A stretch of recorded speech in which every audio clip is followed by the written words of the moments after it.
Skeletor attempts to torture He-Man into submission to make his victory complete, but He-Man refuses to yield. So Blade is whipping He-Man. Yes. Evil-Lyn is visibly turned on by this. I'm turned on by Evil-Lyn being turned on. This was a very confusing part of the movie for me. I'm just glad I was alone when I watched it. Lights, camera, and action. Welcome to the I Remember Liking That Movie podcast. Remember those childhood movies you loved? We're going to watch them again and find out if they're still as amazing as you remember. Let's get ready to join Anna and Jimmy as they go back and watch those movies you remember being oh so awesomely good. Horror movies that scared. Comedy movies that dared. Damn! And action movies so preposterously ludicrous that they defied the laws of common sense. Now, here's your hosts, Anna Santos and Jimmy Coates.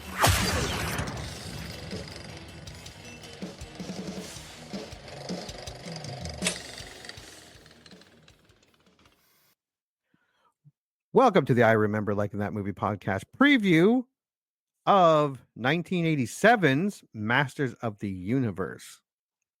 Dun, dun, dun. Dolph Lungren.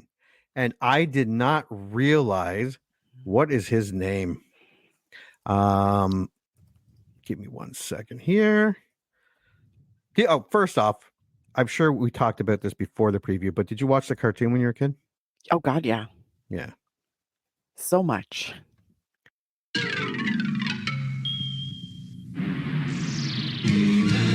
And the Masters of the Universe.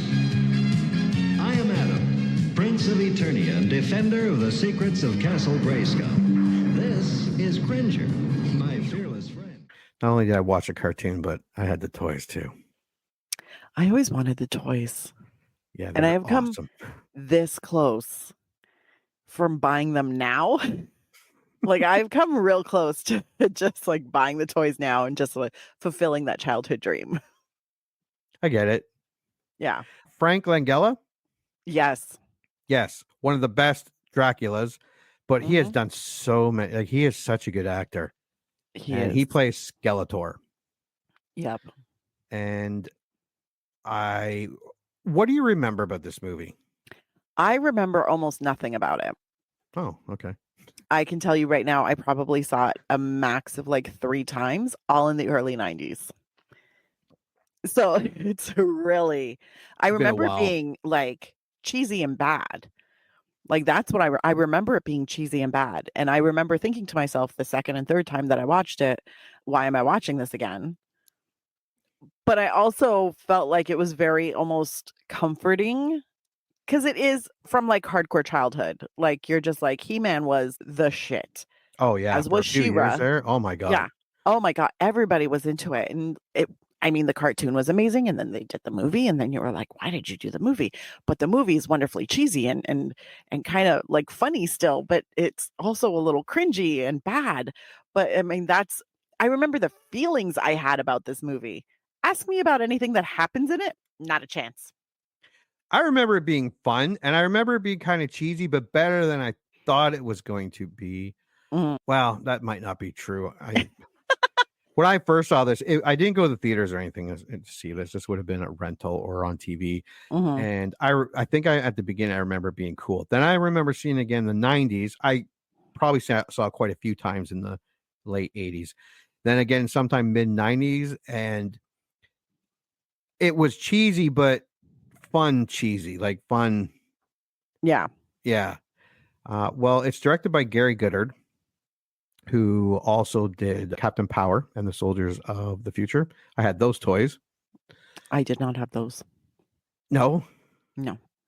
Now he didn't do a lot of stuff after this because this movie might have ruined his career by the looks of it. Guess he didn't direct another movie after it. Yeah, just some TV and wrote some stuff. But it also stars Courtney Cox. Yes, I just saw that. I remember thinking, oh my God, Evil Lynn is hot when I was younger. Tila is Chelsea Field. Mm-hmm. And she was in like The Last Boy Scout, Commando, Harley Davidson, The Marble Man. She's been in a lot of stuff. Yes. And it also has Billy Barty, who does he play in it? Gwildor. Yes, and he was in Willow and Legend and Under the Rainbow. Another person that has been in quite a few movies. I feel like he also did an episode of Murder, She Wrote. And then, of course, Dolph Lundgren as He-Man, which I remember he being fine as He-Man. I could be really wrong. No, I think he was fine as He-Man too. Like, I don't remember. I think his look, because this was the movie right after Rocky IV, where he played Ivan Danko, who didn't have a lot of lines. But yeah, he definitely has the muscle and the look of a barbarian. Like, I think with this movie, it was definitely an overall just cheese factor. It wasn't necessarily that there was any one thing that was like so bad, but you were like, this could have been done better. Well, let's look at the box office. Released August 7th, 1987, with a budget of $22 million, it had a domestic total of $17.3 million. Had international, I don't know where it went in, but it made $313. Sorry. Internationally. So wherever it went, a couple people went and saw it. They probably didn't speak English and were like, hey, what's this? Let's go see this. Well, that was fucking bad. Word of mouth did not work wherever this went. No. So yeah, it was a loss. It opened at number 3 with $4.8 million behind number 1, Living Daylights, James Bond. That was now in its second week. Number 2, newcomer, Stakeout with Richard Dreyfuss and Emilio Estevez. Yes. Which I remember liking that movie. I remember liking it too. Yeah, it did open ahead of newcomers Back to the Beach, which I fucking loved. Back to the Beach. That's with Frankie Avalon and Annette Bunicello, but it was the goofy comedy. Oh my God, I think I have that on DVD. Where they take their son and he has the switchblade hair thing. And yes. Frankie Avalon is always trying to smack him. Yes. Yeah. I love that movie. I don't know why, but in the 80s, Back to the Beach was one of the funniest movies I ever seen. Oh, 100%.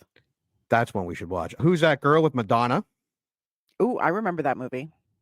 But to be fair, I think in 1987, this was when He-Man was taking a nosedive, both commercially, toys, cartoon, and people just didn't give a shit about it, obviously. But it was also competing with La Bamba, awesome movie. So good. The Lost Boys. So good. RoboCop. Love that one too. Summer School. One of my favorite movies of all time.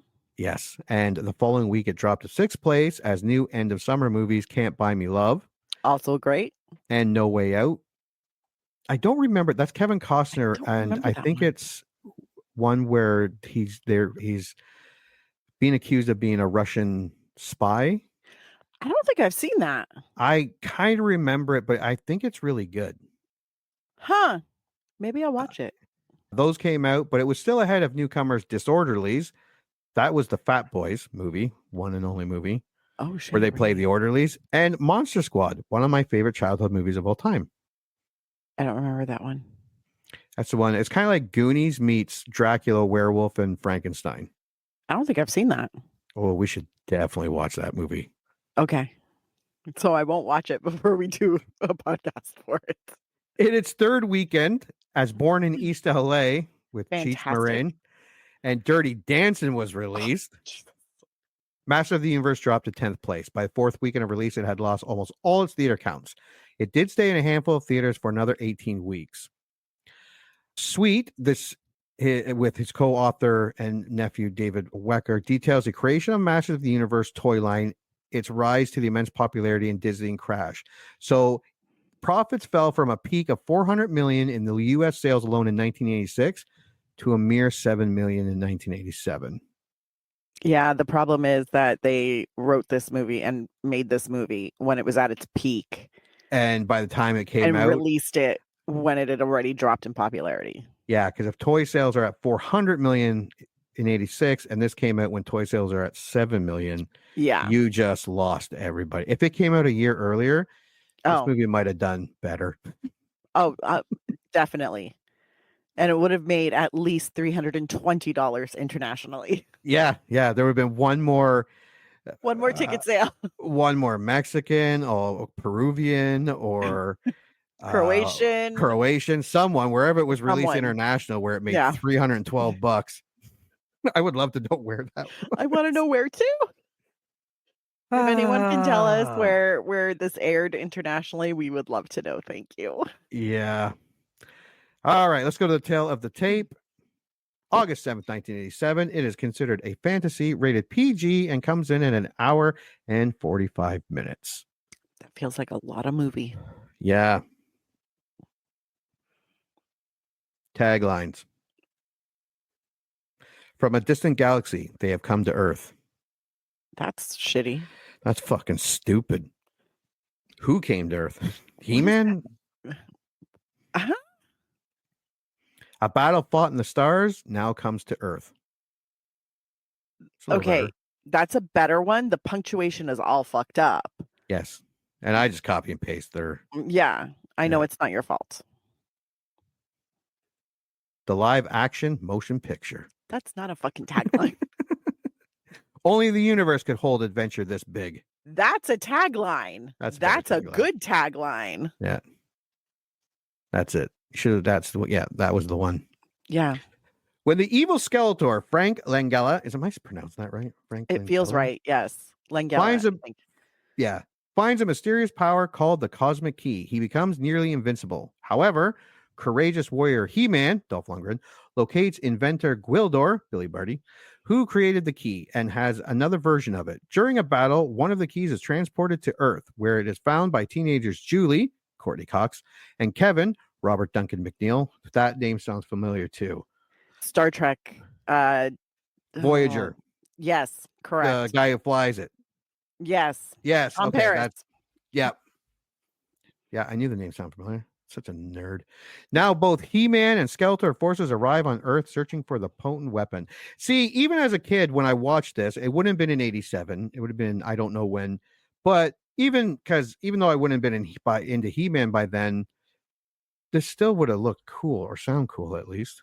Yeah. And here's the poster.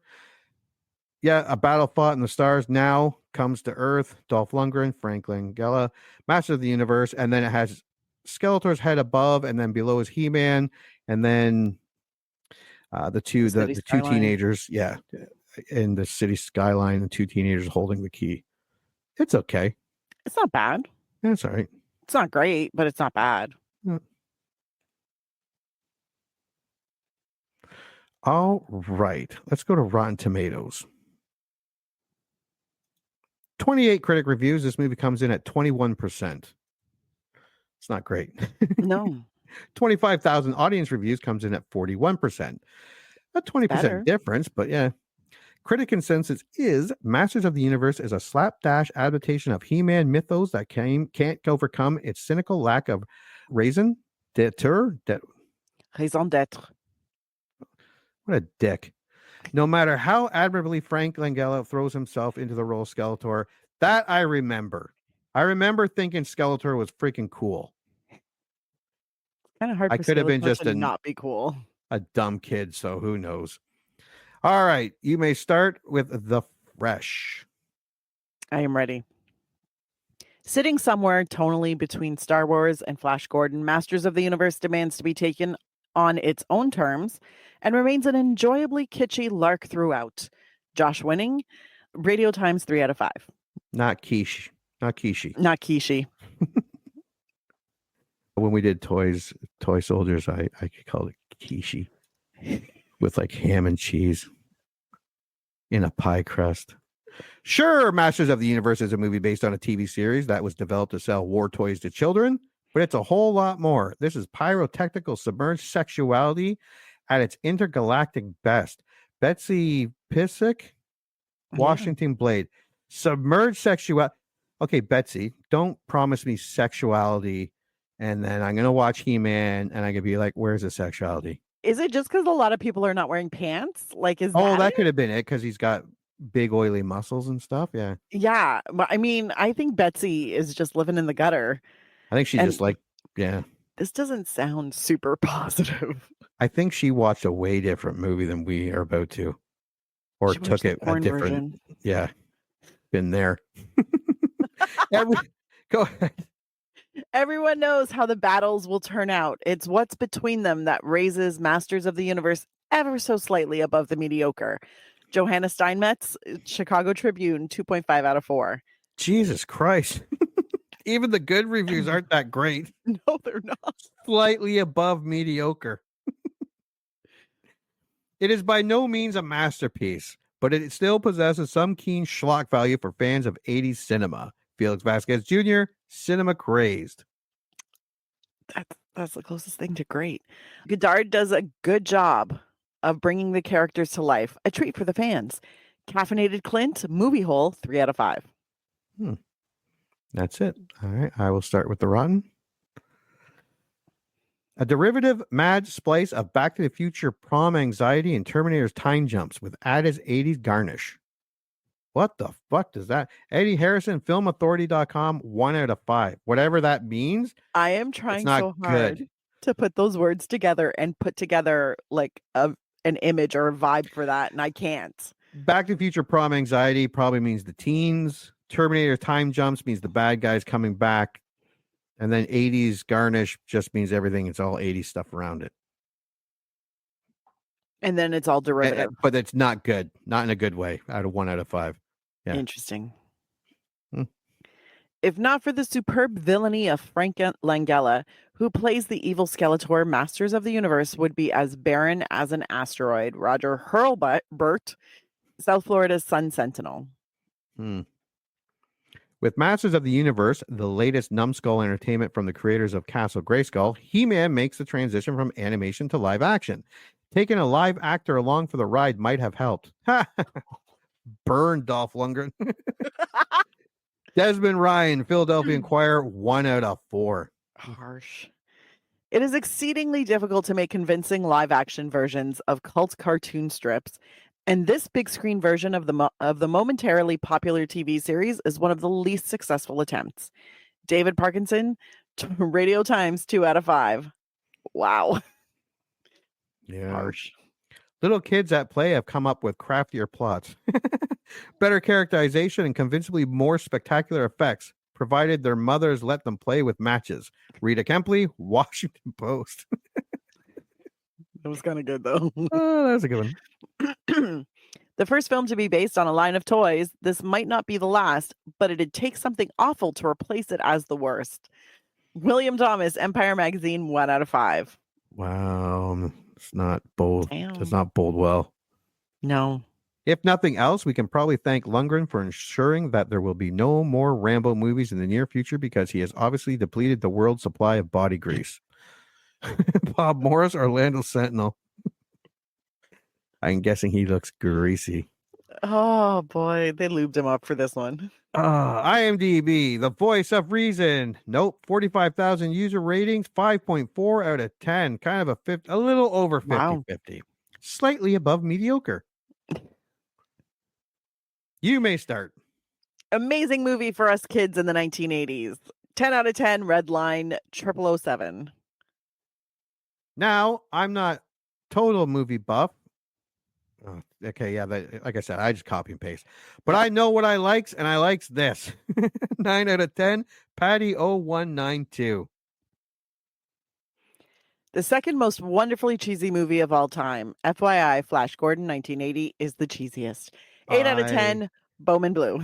Love Flash Gordon. I went to the theater. No, did I get? No, I did, but it was a re-release. I had family come over from England. Yeah. And they wanted to watch it, but I love Flash Gordon. If it's cheesy, that's fine. If it's so bad it's good type of area, that's okay too. From the people who butchered Superman comes an oddly likable movie. Just for context, the group that made this movie, they also did Superman 4, which was butchered. But they also did movies like Death Wish 2, Death Wish 3, Cyborg, a lot of Jean Claude Van Damme's Bloodsport, those type of movies, a lot of cheesy B movies that were American Ninja, stuff like that were I remember loving. I have a feeling they aren't as good as I remember. Yeah, probably not. Don't expect too much and you'll be pleasantly surprised. 6 out of 10, Necrodemian. There we go. Courtney Cox. He. This movie's got Courtney Cox. 5 out of 10, Vomitron G. That does not feel like a constructive review. No. Oh no, Skeletor's got stormtroopers. Give me a break. I used to watch the old He-Man cartoon and I can tell you this, there were no laser guns. 4 out of 10, Dragon GK2. It's amazing what you can do with no budget and no effort. 3 out of 10. Lothos 370-690-0020. I don't know if that's his phone number or. I was a kid and obsessed with He-Man, and I still thought it sucked. 2 out of 10. 9. Almost all of you should be ashamed of yourselves. 1 out of 10. Furadame. 200. Wow. All right. It's not looking good. I'll be honest. All right. Well, let's watch the trailer and we'll make our predictions. At the far end of the universe, there is a planet ruled by a being of utter evil.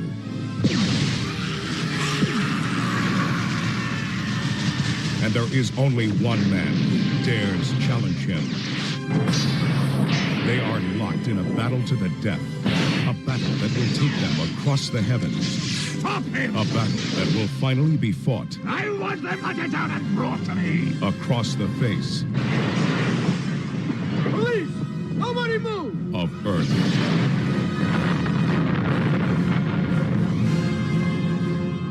I think I'm gonna need some backup. Can you show us the way? Of course. No.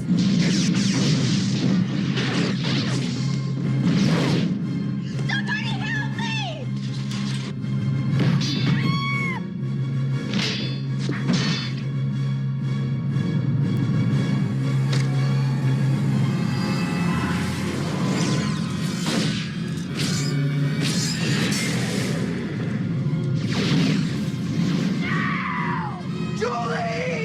From a distant galaxy, they have come to Earth. Dolph Lungren as He-Man, Frank Langella as Skeletor.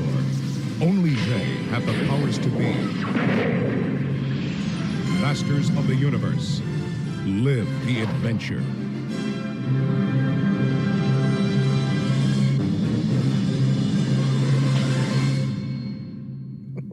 Fucking looks horrible. It looks so terrible. Also, we've been saying Frank Langella's name wrong this entire time. Yeah, the entire time. Yeah. Oh my God, Courtney Cox. I think all she does in this movie is scream. And not even that well. No, really shrilly. Oh yeah, no, it's not that good. Yeah, this looks absolutely terrible. But yeah. Entertaining terrible? Yeah, hopefully. Or painful terrible? That is the question. I'm really hoping entertaining terrible. That's going to be my prediction because this does not look good. No. The effects look bad. Oh, so terrible. And I mean, I know it's 87, but it looks bad for 87. But also, it just doesn't feel like He-Man. I'm like, this doesn't feel like He-Man. No. And yeah, that makes me sad. Well, hopefully he says by the power of Grayskull a lot and I'm He-Man. Hopefully he keeps reminding us as he's wearing his little loincloth that he's He-Man. Hope he has a name tag on. Hello, and then He-Man written on it. All right. Well, we're hoping for so bad it's good, cheesy good. Yeah, because it does not look good. Yeah, no. But we are going to go watch Masters of the Universe. And yeah, when we get back, we are going to review it. That looks horrible. It looks so terrible. It looks so bad. You heard them. Movie time. Let's all go to the lobby and get ourselves a treat.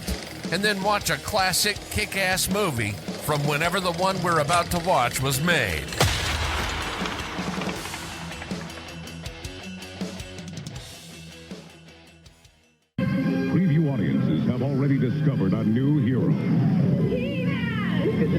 action. It's nothing but action. Skeletor! Skeletor is a madman. He's bad. Great movie. Dolph Lundgren is He-Man. Frank Langella is Skeletor. It was so much like Star Wars, and I love Star Wars. Kind of hot. Masters of the Universe. Rated PG.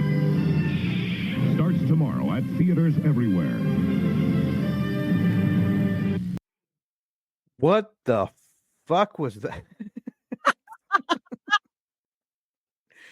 In my defense, everyone, Anna picked this movie. Liar.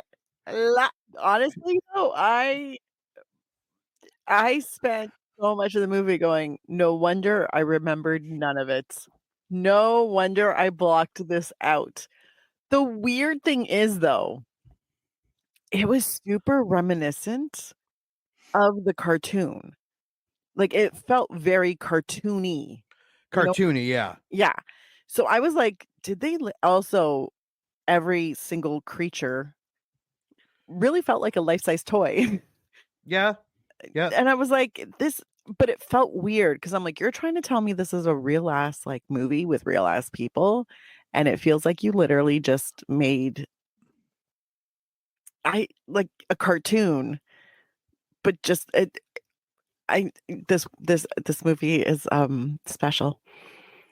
Yeah, it's something. Okay, so Yeah. what's your initial thoughts?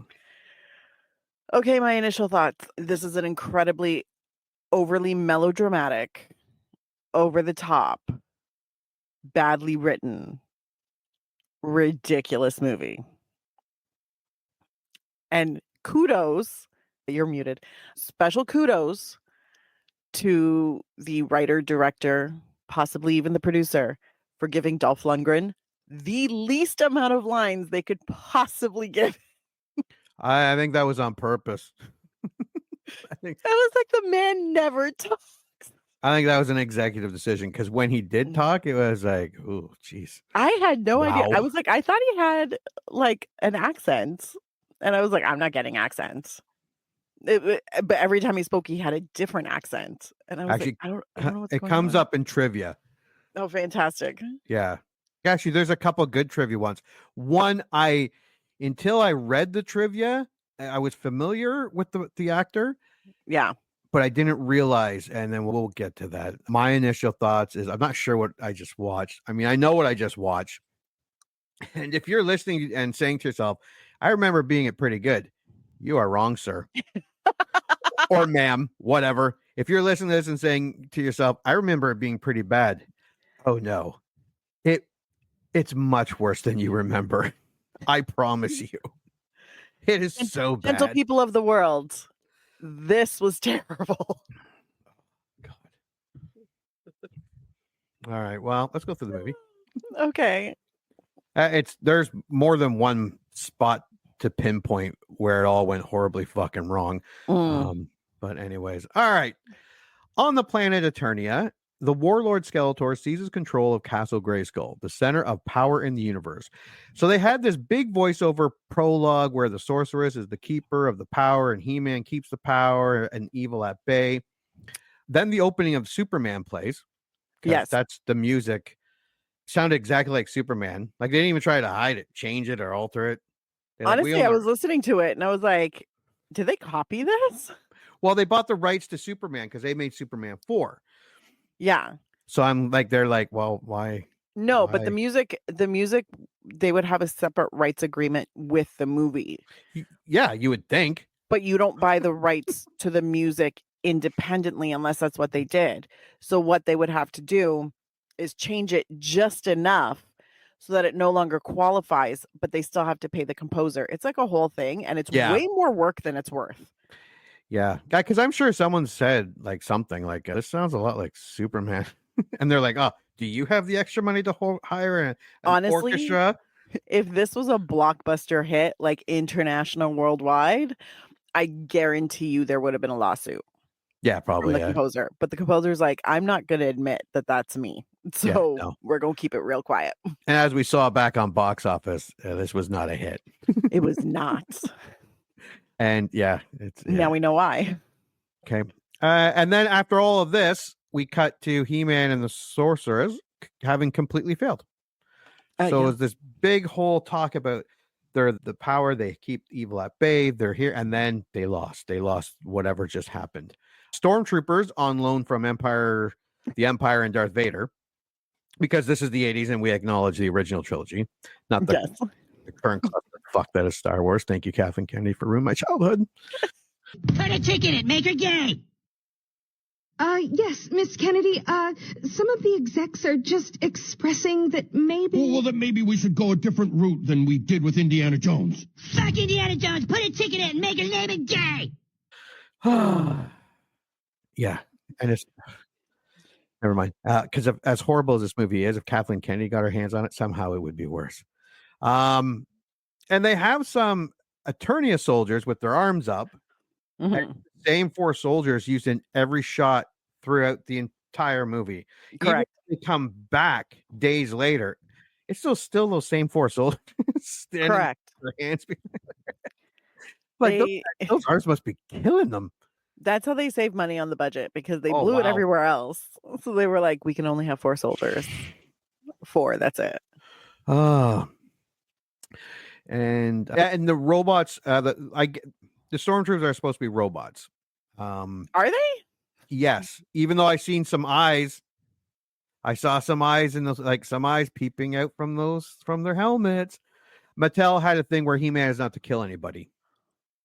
Okay. And so they had to be, but they didn't. No one ever said they were robots. Apparently, when He-Man, the toy line, took a nosedive, they were kind of whatever. We don't care anymore. No one's buying our toys. We don't give a shit. But yeah, they're supposed to be robots because He-Man's not supposed to kill anybody. Yeah. Huh. Interesting. They did not give off robot. Not at all. No, they look like stormtroopers. Black stormtroopers. Yeah. His army scatters the remaining Eternia defenders and captures the sorceress of Grayskull, imprisoning her within a power-draining field and planning to seize power over the entire universe by the next moonrise. Skeletor's arch nemesis, the warrior leader He-Man, veteran soldier Men-at-Arms, and Men-at-Arms' daughter Teela, rescue Goldsmith Gwildor from Skeletor's troopers. Yeah, sorry about that. It's okay. So He-Man, I don't know what the fuck he was doing. He watched he was watching Eternia TV, which is basically Skeletor projecting himself in the sky so everyone could see him. Yeah, that was interesting. Also, okay, fine. Why wasn't He-Man at the castle? Yeah. Like, isn't that where he's supposed to be? Yeah. That's what they said at the beginning of in the prologue. Yeah. Yeah. It was super weird. Just super weird. So stormtroopers come marching upon him carrying a hobbit. And I'm like, okay, here we go. It's going to get good. And here we go. We went halfway through the battle scene. I'm like, oh no, this is gonna suck. They used so many like close-ups and extreme close-ups. You have no idea what's happening, who's where, how it's going. Where did that punch come from? Nobody knows. Where did that kick come from? Nobody knows. Oh, look, he moved his arm. What is he doing with it? Nobody knows. I'm pretty sure the first couple of times the director was like, oh no, we're gonna have to use some tight shots here because this is not gonna look good. Oh, 100%. Yeah, I'm like, how? My question was either they didn't have a stunt coordinator, so there was no one to choreograph the fights. They were just like, I don't know, throw a punch. Don't you know how to fight, Dolph Lundgren? Actually, this comes up in trivia too. And they really didn't have a lot of people. Yeah. And then my other thought was, like, they were just all so bad at it. They were like, we're just going to have to pretend. Yeah. That this is the greatest fighter in the world. We're going to make believe. Like, I know we're making a movie. We're going back to childhood make believe. Yeah. Yeah. It was actually, I'd like to point out that my very first, like after Man-at-Arms and Teela come in and we meet Gwildor. Yeah, Gwildor. I was like, how come everybody gets to wear pants except for He-Man? Yeah. He's just like loincloth in it. And you're just like, guys, or like for the little ladies. Don't get me wrong. Dolph's body at the time, lovely. Oh, absolutely he was, lovely. He worked out. Definitely. He worked out a lot. And it shows. But I was like, sir, put on some pants. You're about to fight a war. You know, I just feel like pants are mandatory at wartime.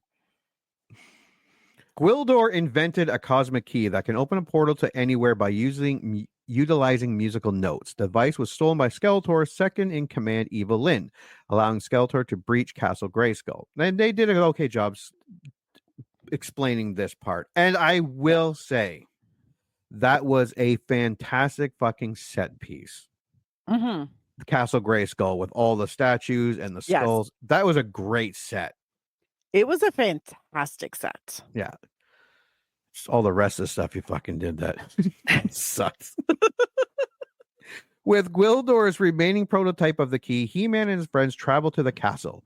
They attempt to free the sorceress, but are overwhelmed by Skeletor's army and forced to flee through a hastily opened portal via Gwildor's cosmic key. This wasn't the first complaint I have, but Men-at-Arms is like, no, sorceress, we are not leaving you. And then as soon as the stormtroopers got there, he's like, come on, He-Man, we got to go. I'm like, dude, where's your conviction?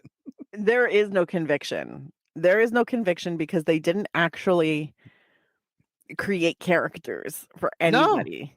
No. Nobody has an actual character that has any depth to it. They're all just like chess pieces to move the story along. Like, that's it. Yeah. They're all a bunch of pawns. It's terrible. I will say this. Frank, I can't pronounce his last name. Frank Langella. Langella. He looked like he was really having some fun. Oh, yeah. He looked like everyone else looked kind of baffled what they were doing. Meg Foster was in it. Yeah. Frank Langella was in it. The bad guys seem to be having a lot of fun. All the humans, the good guys. It's like they didn't understand what the movie was, what really was going on. I think the sorceress also got it. Christina Pickles. Yeah. I think she also, like, there were certain actors that you're like, okay, you guys got the assignment. This is a little over the top. You're going to go in hard. But yeah, you're not Gwildor. So over the top that, like, it's a little ridiculous. You're just going to do. Gwildor was too much. Yeah, Gwildor was too much. But I was like they had just enough melodrama that you're like, okay, this is just slightly ridiculous. And I appreciate that. Everybody else just sucked. Yeah. Like Dolph Lundgren was a sucky actor. John Cypher, who I know is a good actor. I know he is. I've seen him in many, many other things. He sucked in this. Yeah, because the actors in this movie were all pretty good. Chelsea Fields, I was like, girl, why are you talking? Why are you here? Just terrible. She played Tila. I was like, she's been in tons of stuff. Tons. But Skeletor and Evil-Lyn, it's like they were like, this was silly Shakespeare. This was they understood the assignment. Yeah. They were actually, I will say this, they were fun to watch. Well, it was funny because at one time Skeletor is having a little bit of a mini monologue about how, he's going to kill everybody, whatever. But I was staring because it was a close up. So you see Frank Langella's eyes. And I was like, dude, those eyes are intense. You're really like acting with your eye. I was like, damn, I'm feeling this. I'm like, go ahead, Frank. This is impressive. He actually, he was, like I said, they were fun to watch. Yeah. The key is lost upon their arrival on Earth and discovered by two California teenagers. Orphaned high schooler Julie Winston, Courtney Cox, and her boyfriend, aspiring musician Kevin Corrigan, future driver of Star Trek Voyager. Correct. Did you notice the pimple on Courtney Cox's chin? I did not. Oh, okay. I have a 65-inch TV and I couldn't stop looking at it. Like, Jesus Christ, makeup probably people. Why. I could get a smaller TV. I watched it on my 32, I think, inch monitor. Oh, okay. So I was pretty close to it, but I did not notice that because I was so distracted by her shitty acting. Thank you, Courtney Cox. Yeah, it's like gotten better. She was just waiting for Friends to start. Basically, biding her time. She's like, I know, shitty movie. I know. In like 10 years, or actually maybe it was closer to 6. My life is going to change. So for right now, I'm just going to coast. Yeah. And even though I literally was just like, both of my parents just died, I'm leaving high school to go to New Jersey before high school is done. Before high school is done, leaving my boyfriend. Leaving my And that boyfriend who I whole love. fucking relationship, like, I'm leaving. We talked about this, and then, okay, I'm gonna go show this to my friend. Okay, I love you. Kiss goodbye. I'm like, what the fuck is going on? I don't get. Am I missing something? Also, your girlfriend that you love and who's breaking up with you by airplane, it's there for her last night. She's leaving that night. So you're gonna go give your friend something and show him something? Yeah. Really? That'll And be- you're not planning on just hanging out together, staying together?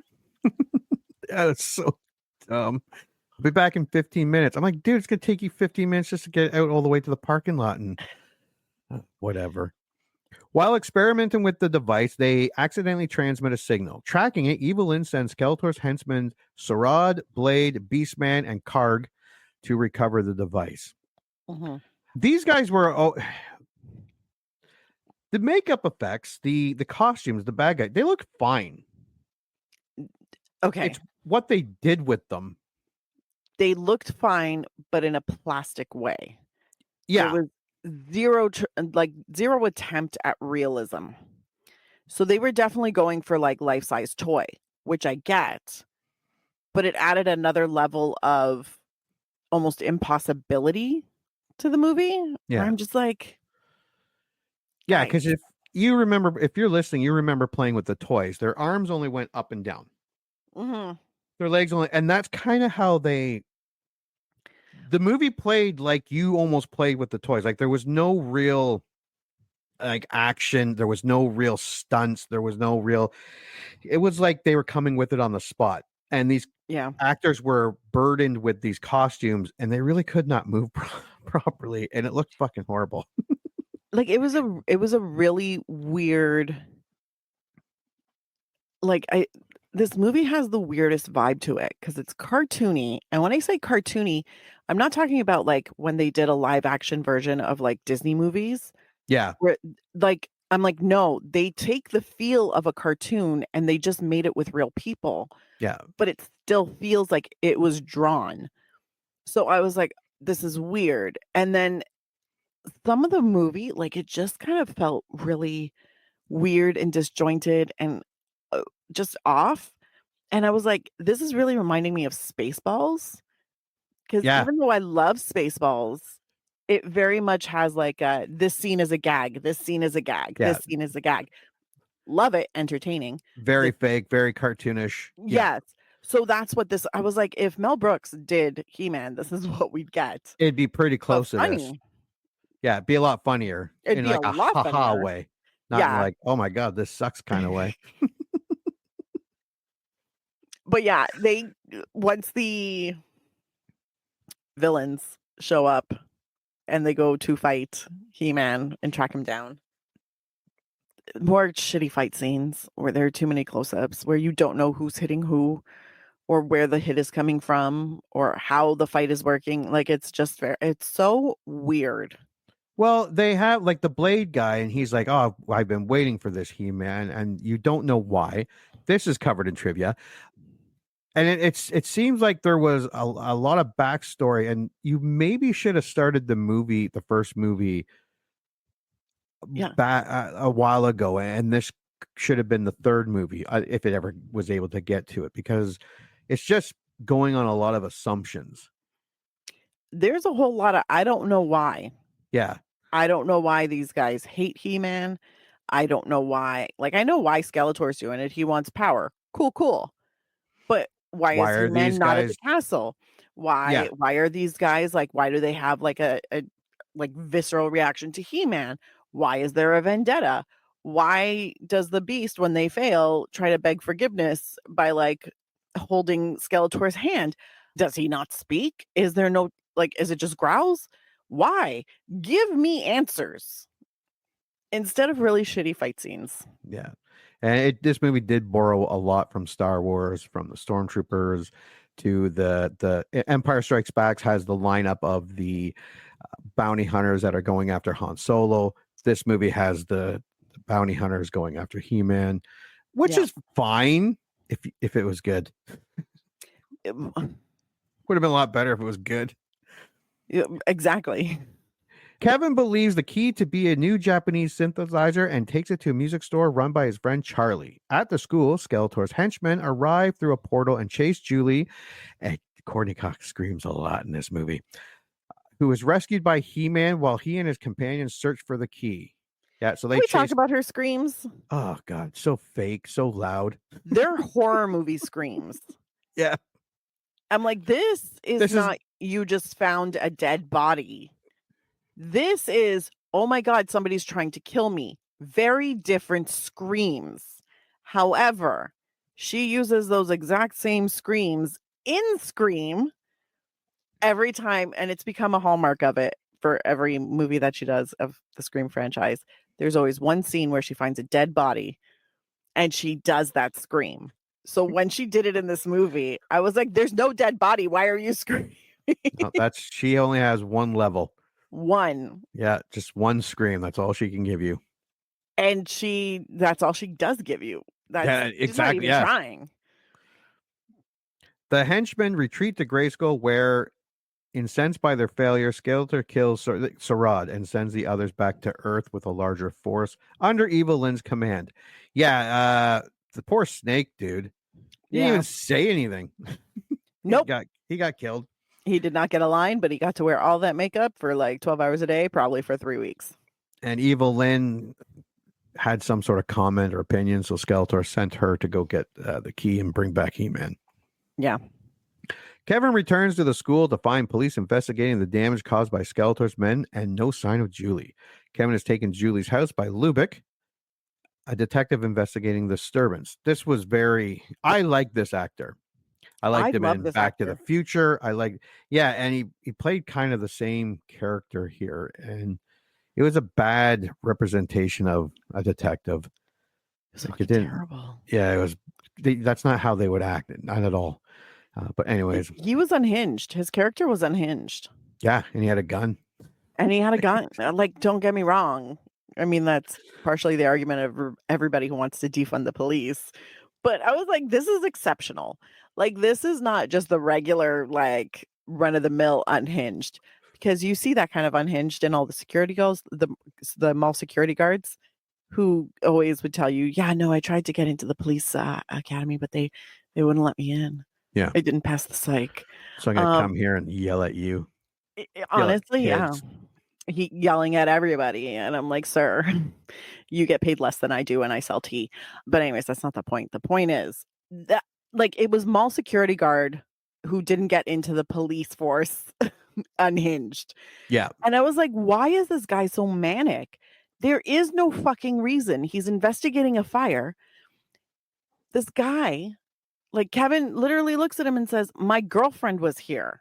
Yeah. There's nobody here. That's her bag. You're coming with me. I've got questions. Well, let me see where she is. Let's go to her house. I'm like, the fuck? So dumb. What? And I'm like, are you accusing him of something or not? Like, do you think he set the fire? Are you? And then when they get to the house and Julie calls and he picks up and they're talking in code, I'm like, why? Yeah. Why? Like, why are you trying to hide? This makes no sense. The man is with you. If she was at home, he would have been with you if she was there. Why are you talking in code? Yeah. Yeah. I'm pretty sure they had not one police officer on set too. There were no consultants on this. None. Not one. Not one. Nobody consulted. They find no trace of Julie, but Lubick is suspicious of the key, which he suspects Kevin may have stolen. He confiscates it and leaves for Charlie's store to verify Kevin's story. Evil-Lyn and her team break into house and interrogate Kevin regarding the key's location using a mind control collar before pursuing Lubick. Julie and the Eternians arrive and release Kevin from the collar, then pursue Lubick and the key. They arrive at Charlie's store, but Skeletor's forces catch up with them and a battle ensues. This battle was ridiculous.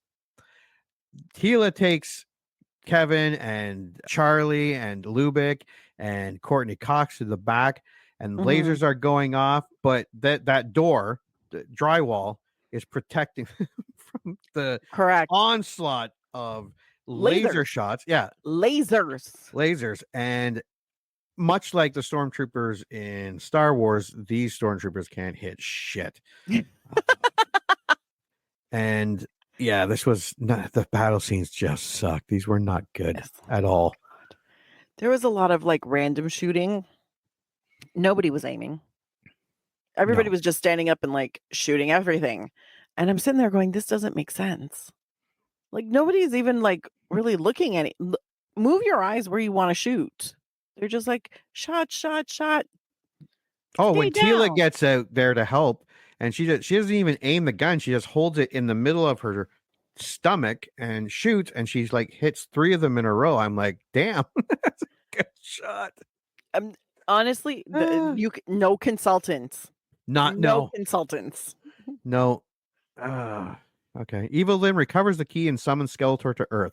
Skeletor's forces capture the Eternians, and Julie is wounded by his lightning blast, which simultaneously erases the memory storage of Gwildor's key. He-Man surrenders to save his comrades and return to Eternity as Skeletor's slave. Yes, the flying Centurions sucked. Yeah. Wow. Very low budget 80s. Like when they moved over buildings, like you could tell it was kind of just like a picture. Yeah. There was a lot where I was like, this feels very like 1987 yearbook. Yeah. You know what I mean? Like that was the vibe.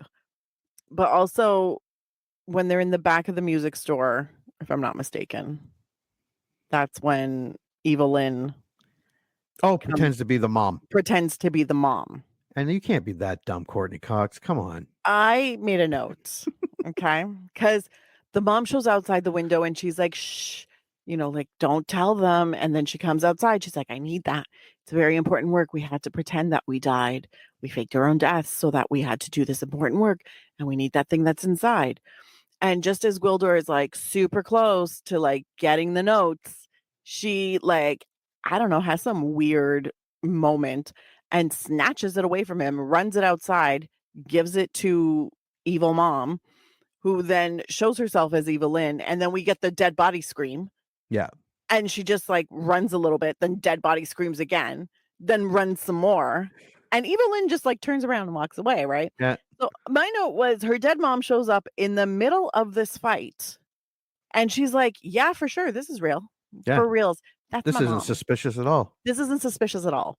I mean, we're in the middle of fighting a bunch of people who have magic and lasers, but that's totally my mom. Yeah. 100%. This is not someone that should be moving to the big city and living on her own. No, she's going to get robbed of everything within 15 minutes. And then after that, when she walks out into the alleyway, what does this fool say? Mother? Excuse me? When did you become a Victorian? Yeah. Lady, what? Mother? And then she's like, Mom, after that. And I was like, why? And it stuck out to me because I'm like, that's how shitty the writing is.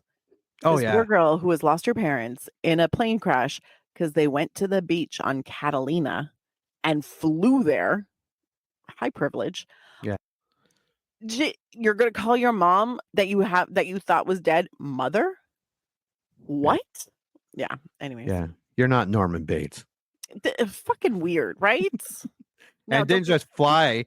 They flew their own plane because the dad was flying it. Yeah. He was flying it. So, I mean, it's one of those, like, I used to call my mother when I was mad at her or annoyed with her. I'd be like, Mother. And she'd be like, Mother, don't mother me. So I'm like, you don't mother someone you love. Yeah. You mom them or mommy or mumsy, whatevs, but you don't mother. Anyways, that one scene really pissed me off because I was like, this girl has been in it with He-Man from the beginning. There was no wavering. There was no questioning. There was a lot of cuddling, weirdly enough. He-Man cuddles with her quite a bit. And then all of a sudden, she's like, oh no, my dead mother has risen from the grave and she's here to steal this piece that everybody's searching for with lasers. And I believe her. What? Yeah. Plus, yeah, He-Man likes the high school girls. He-Man. I think Dolph Lundgren's like current fiance or wife is literally like half his age. So Do you know he's a genius? I believe that. He's a university professor or something like that, and he's actually apparently like his IQ is off the charts. Ooh, Dolph Lundgren's new wife is 27 years old. Oh, good for you, He-Man. She was not even born when this movie came out. Thank God. He probably makes her watch it too on the regular when she's being bad.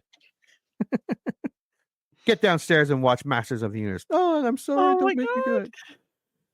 Evil-Lyn recovers the key and summons Skeletor. Skeletor forces capture the Eternians and Julie's wound. All right, here we go. He-Man surrenders to save his comrades and return to Eternia as Skeletor's slave. Skeletor attempts to torture He-Man into submission to make his victory complete, but He-Man refuses to yield. So Blade is whipping He-Man. Yes. Evil-Lyn is visibly turned on by this. I'm turned on by Evil-Lyn being turned on. This was a very confusing part of the movie for me. I'm just glad I was alone when I watched it. The moment arrives for Skeletor to receive the power of the cosmos and declare himself the master of the universe. On Earth, Gwildor repairs the key and Kevin recreates the tones necessary to create a gateway to Eternia. The group, including Lubick, as he attempts to arrest them, are transported to Castle Grayskull and begin battling Skeletor's forces. I did like this part where it took the chunk of where they were in Earth and it was all teleported to that was a cool part of the set. That was very cool. Yeah. I was like, well, that kind of makes sense. Yeah. But then at the same time, I was like, then why didn't part of the castle? Yeah. Oh, yeah. The first time, before you just walk through. Yeah. Yeah. So I'm like, but cool. It looked great. Also, it gave them cover for the ensuing fight between guns and lasers. Yeah, there's no rules how this key works because I literally yelled at my TV at the end of this movie, and we'll get there. We're almost there. Resenting that Skeletor absorbed the power of the universe without sharing it with her, Evil-Lyn deserts him along with his other henchmen. Well, no, she thought that the tides were switching, I think. Yeah. And she was like, I am not on the winning side anymore. No. So I'm going to skedaddle before they figure out that I was with loser over here. Yeah. Which, I mean, respect. To get out before you end up getting fucked up. I mean, makes sense. Yeah. He-Man retrieves the sword of Grayskull and shatters Skeletor's staff in a duel. And we actually get, I have the power. Because I remember saying, well, hopefully he says I'm He-Man. I have the power. He says it once. And actually, he says it twice. Oh, does he? Yeah. One time you can kind of understand him. The second time he like bellows it. And I'm like, the fuck? Is he saying the same thing again? Or did he change the words? I don't know. But it's funny because did you notice in that final battle between He-Man and Skeletor that every single person left and the lighting completely changed? Yeah, there's a reason for that too. I believe it. Yeah, but it was totally noticeable. I was like, what the fuck just happened? Where did everybody go? Like, why all of a sudden is this like dance solo lighting? I don't understand what's happening. I was like, they ran out of money. Well, I was like, did they film this on a day? Did they film this at the end of the day? Was this a reshoot that they couldn't get everybody in on reshoot day? I was like, what the fuck is that? And why is the lighting so different? Like so different. I was like, there might be a reason for it, but it's not obvious. So it just feels weird. Yeah, when I was watching, I was like, yeah, it was weird. And then when we get to the trivia, it's actually addressed. Thank God. He-Man offers mercy, but Skeletor draws a concealed sword and attempts to kill him. To stop him, He-Man knocks Skeletor into a pit below. The freed sorceress heals Julie, and Gwildor opens a portal to send the Earthlings home. Hailed as a hero for his bravery, Lubick decides to remain on Eternia. I didn't get that part at all. They cut out a lot of the movie at some point, or they just never had it in there, and nobody knows how to tell a fucking story. Yeah. Because all of a sudden, Julie is healed. We hear that the sorceress did it. Great. Thank you so much. Lubick is wearing a fucking toga, sitting up next to the sorceress with a woman who is very, very attractive standing right next to him. Yeah. Second, why doesn't she have a fucking chair? He's like, I've got, new place. I'm not going back because I got this and I got this and I got a woman. And he like grabs at her. And I was like, what the fuck? You're the unhinged cop. Yeah. I don't understand. I'm guessing he was rewarded for helping shooting some stormtroopers. Because he shot a shotgun a few times. Good for him. He impeded their progress for most of it. Yeah. Oh, yeah. This is where I started to lose it. On Earth, Julie awakens on the morning of her parents' death and the plane crash. Realizing the key transported her back in time, she prevents her parents from taking the ill-fated flight. I'm like, that's not how the key works. They walked through the key and they walked into sleep. Yeah. That never happened throughout this whole movie. Wherever you walk into, that's where you go. Yeah. And I'm like, that's not how this works. I'm getting so mad. Here's where my anger came from. Because she screams something as she's walking through the portal. Mm-hmm. I could not hear it to save my fucking life. I could not understand I think what it was she was to saying. send us back. Yeah. It was something like send us back or whatever. And I was like, what? Because he does say, do you want to, I can send you anywhere or any time. Yeah. So I'm like, but she's saying it as she's walking through the portal. I'm like, just say, why can't that be just regular dialogue where you're like, yeah, can you send me back to the day that my parents die? No. Before they die, so I can stop them. Then none of this like jacked up shit will happen. But yeah. Anyways, Jesus. Also, when he was falling, doesn't come back. No, he doesn't. When he was falling into the pit, I heard screams. His mouth was closed. Yeah. I was like, weird. Nobody thought about that. Okay. No. And that is our movie. What's your score? Look, low key, this is a if you want to spend an hour and a half, almost 2 hours saying what the fuck, feel free to stream this movie. This is a 100% guaranteed do not spend money on this movie. Mm-hmm. There was no reason. None whatsoever. It is not a particularly good movie. It's weird and it's ridiculous. So it's not terrible unwatchable. It's terrible ridiculous. It's not a bad time. Like after watching it, I did the usual, like what the fuck did I just watch? God, that was a terrible movie. Yeah. But it felt very cartoony. It felt very weird. It felt very disjointed. It was something where I'm like, look, if you've got 2 hours to kill and you're not overly particular about what to watch and this happens to be available to you for free, by all means. But this is like a stream it leaning into a skip it. Because for most people, you will never be in that very specific mood where you're like, I have 2 hours. Let me watch something that's an experience, but a terrible experience. Just so I can say I watched it. So it's like a stream to skip. That's what I'm rating it. Because this movie, you can't explain it. You can't. There's too much and it makes no sense. And you're just wondering how high was everybody who wrote this movie? Yeah. That's all I gotta say. This movie confounds me.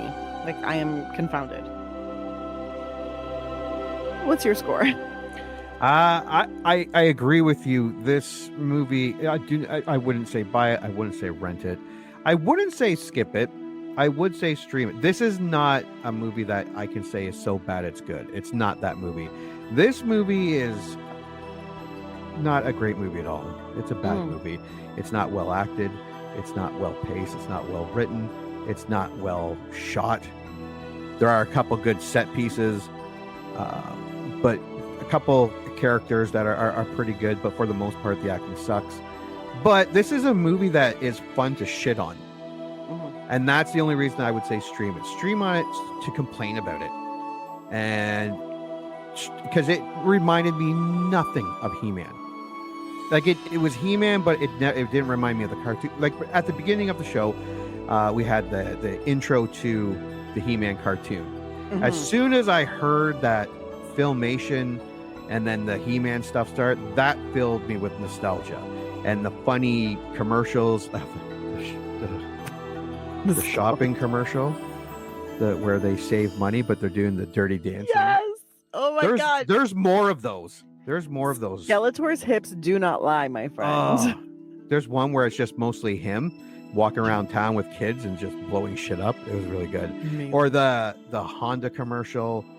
When I was looking for stuff, I saw the intro for the He-Man She-Ra Christmas special, that type of stuff. This movie doesn't fill me full of nostalgia at all. No. But it is a fun movie like what we just did.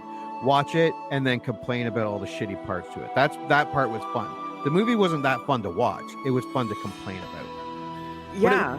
Grizzly, and it wasn't Black Christmas 2007, whatever that, where it's just so horrible. It's so much fun to watch about how bad it. This was just bad. Not I keep forgetting the name. Steel Dawn, not Steel Dawn. But you're trying to block it out of your memory. I know. Your brain's like, no, we will not speak of that movie again. But you're just like, no, but I need to know the name.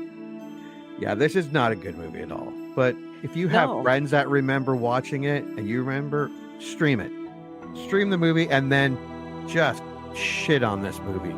You know what? Even if you were just a fan of He-Man, the cartoon, stream this movie. Never pay for it. Stream it. And just be like enraged for how they did He-Man wrong. Yeah. Just be mad about it.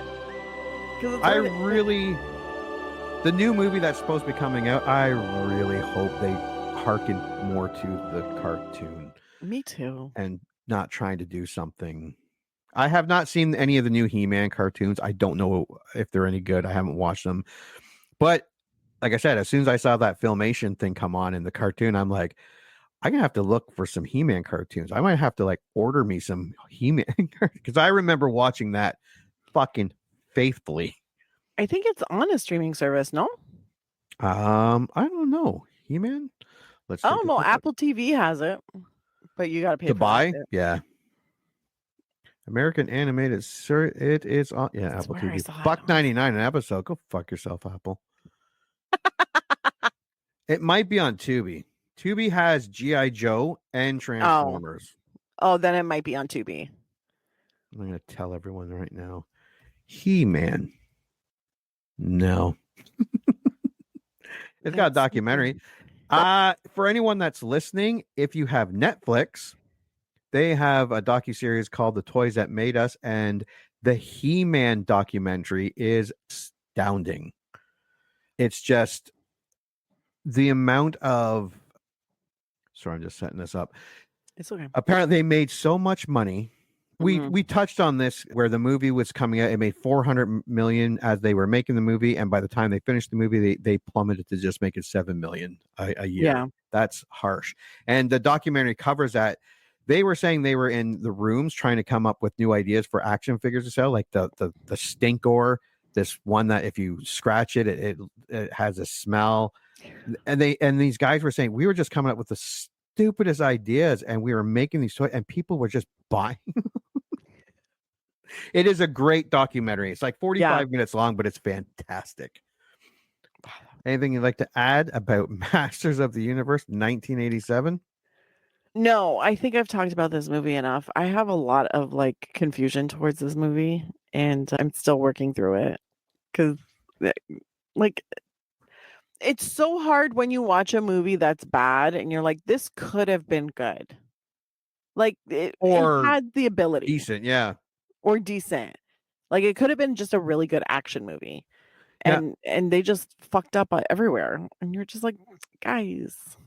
So I'm a little sad about this movie and mostly just confused because I'm like, I don't know why you did all the things that you did. Yeah. All right. So we have 2 streams. We both agree that this is a horrible movie.